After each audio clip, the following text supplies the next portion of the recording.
नमस्कार साथियों।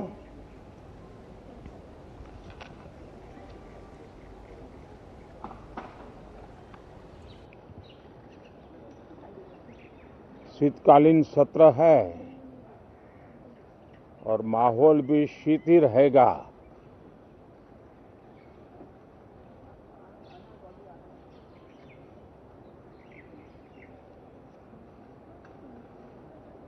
दो 2024 का ये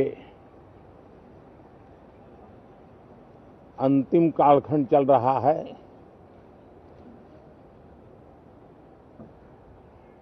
देश पूरे उमंग और उत्साह के साथ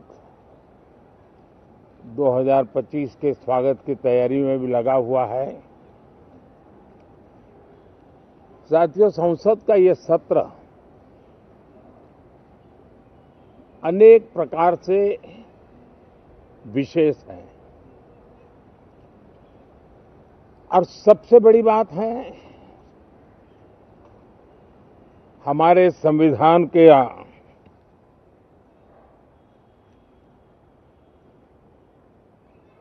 75 साल की यात्रा, 75वें साल में उसका प्रवेश, ये अपने आप में लोकतंत्र के लिए एक बहुत ही उज्जवल अवसर है। और कल संविधान सदन में सब मिलकर के इस संविधान के 75वें वर्ष की उसके उत्सव की मिलकर के शुरुआत करेंगे।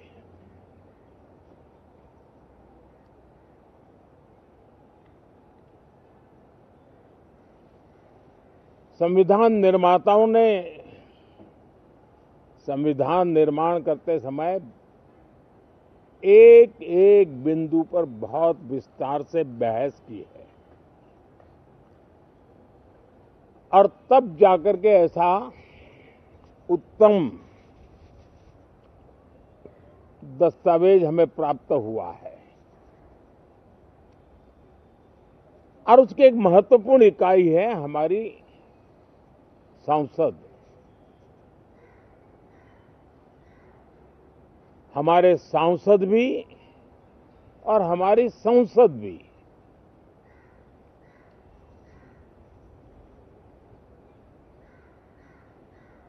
पार्लियामेंट में स्वस्थ चर्चा हो, ज्यादा से ज्यादा लोग चर्चा में अपना योगदान दें। दुर्भाग्य से कुछ लोगों ने अपने राजनीतिक स्वार्थ के लिए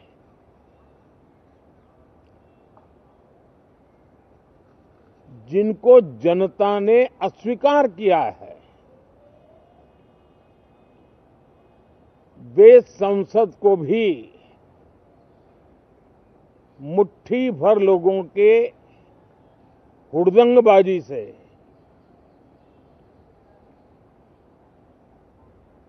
कंट्रोल करने का लगातार प्रयास कर रहे हैं। उनका अपना मकसद तो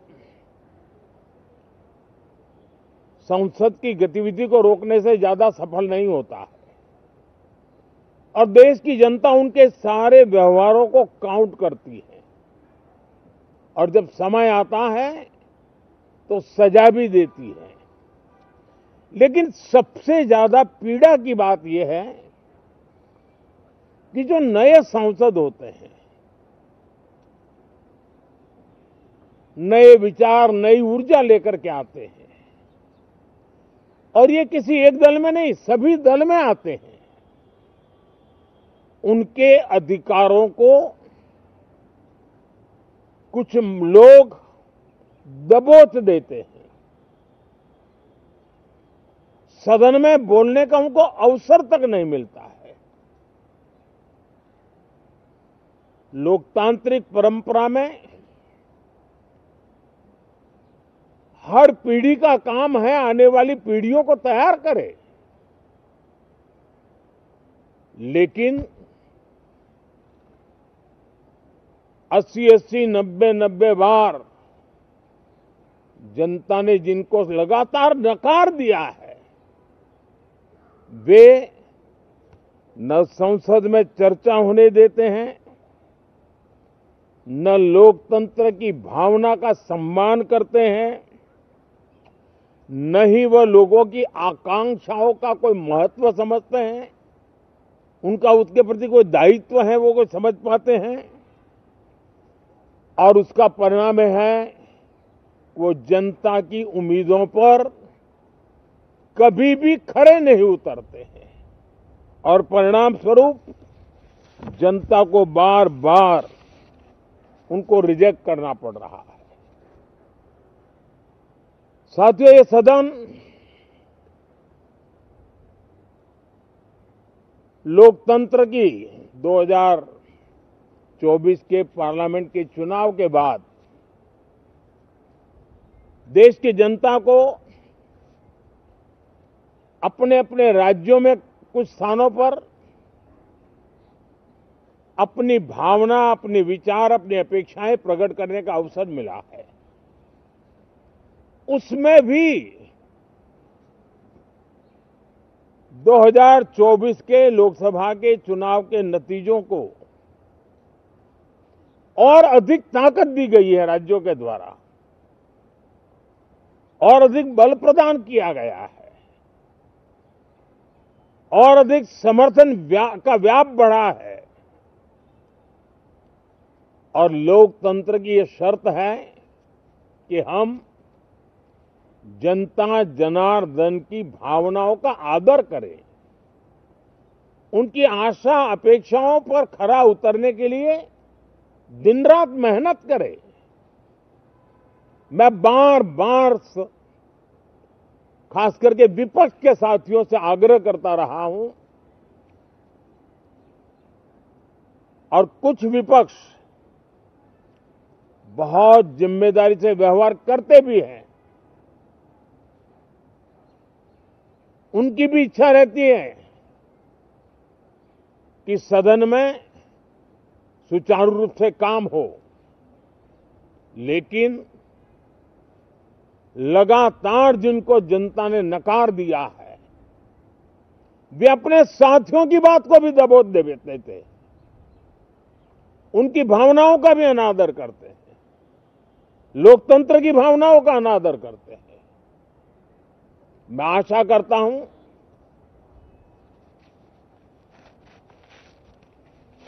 कि हमारे नए साथियों को अवसर मिले। सभी दल में नए साथी हैं, उनके पास नए विचार है, भारत को आगे ले जाने के लिए नई नई कल्पनाएं हैं। और आज विश्व भारत की तरफ बहुत आशा भरी नजर से देख रहा है। तब हम संसद का समय का उपयोग वैश्विक स्तर पर भी भारत के आज जो सम्मान बढ़ा है, भारत का प्रति जो आकर्षण बढ़ा है, उसको बल प्रदान करने वाला हमारा व्यवहार रहना चाहिए। विश्व के अंदर भारत को ऐसे अवसर बहुत कम मिलते हैं जो आज मिला है, और भारत की संसद से वो संदेश भी जाना चाहिए कि भारत के मतदाता, उनका लोकतंत्र के प्रति समर्पण, उनका संविधान के प्रति समर्पण,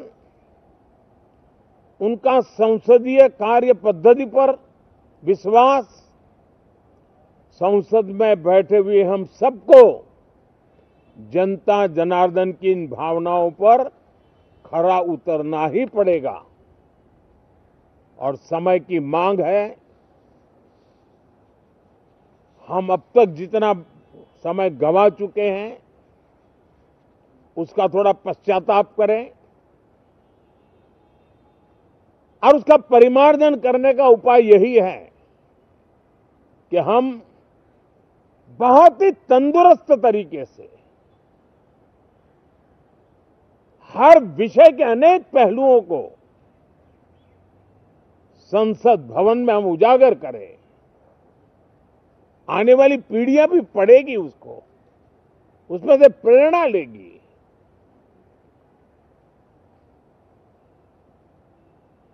मैं आशा करता हूं कि ये सत्र बहुत ही परिणामकारी हो, संविधान के 75वें वर्ष की शान को बढ़ाने वाला हो,